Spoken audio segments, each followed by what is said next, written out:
সরকার ক্ষমতা নেয়ার পর থেকে আইনশৃঙ্খলা পরিস্থিতি ছিল অত্যন্ত প্রাসঙ্গিক। হুম, কিন্তু আমরা খেয়াল করেছি ওই জায়গাটাতেই পদে পদে কিন্তু ঘাটতি।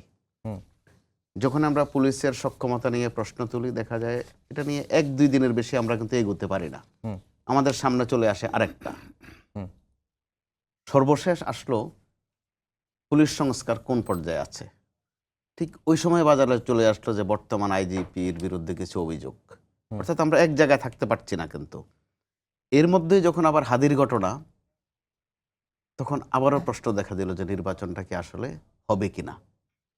তো এরপরও নির্বাচন এক ঘটনা হয়ে গেল, হাদির ঘটনা আরেক ঘটনা, বেগম খালেদা জিয়ার অসুস্থতা আরেক ঘটনা, তারেক রহমান সাহেব ফিরবেন আরেক ঘটনা।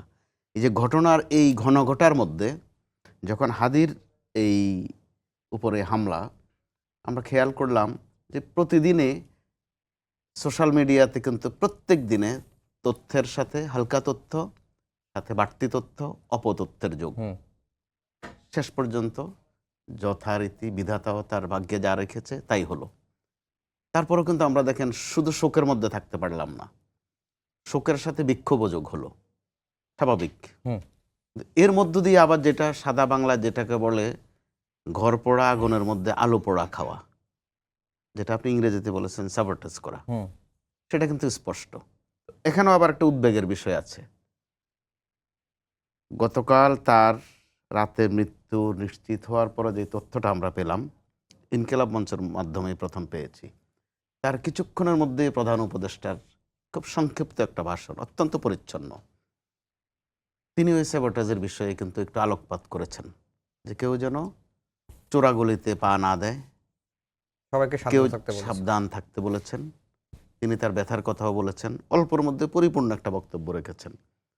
কিন্তু আমরা বাস্তবে দেখলাম তিনি যে আহ্বান জানালেন চোরাবালিতে পা না দেয়ার, কোনো জটিলতায় না করার বা জটিলতায় না পড়ার, এটা হয়ে গেল দেখা গেল বাস্তবে যে ওই পাগলাকে নৌকা না নাড়ানোর মতো মনে হয় যেন। পাগলাকে নৌকা না সাঁকো না।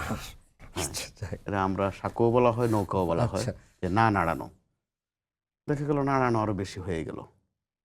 হতে হতে আজকে আবার আরেকটা আপনি খেয়াল করেছেন, আপনার শিরোনামে আছে বারবার, উপলব্ধিগতভাবে সবাই আবার এক জায়গায় চলে আসলেন হুম, যে ভিতরগতভাবে অন্য কিছু হচ্ছে। এরপরে যদি তাদের এই উপলব্ধিটা একটা বিপদ আশঙ্কা করছেন, অথবা একটা হুম, আপদ আশঙ্কা করছেন, অথবা যার যার জায়গা থেকে প্রত্যেকেই ভয় পেয়েছেন, তারা উপলব্ধিগতভাবে এক হয়েছেন যে ঐক্যটা ধরে রাখতে হবে।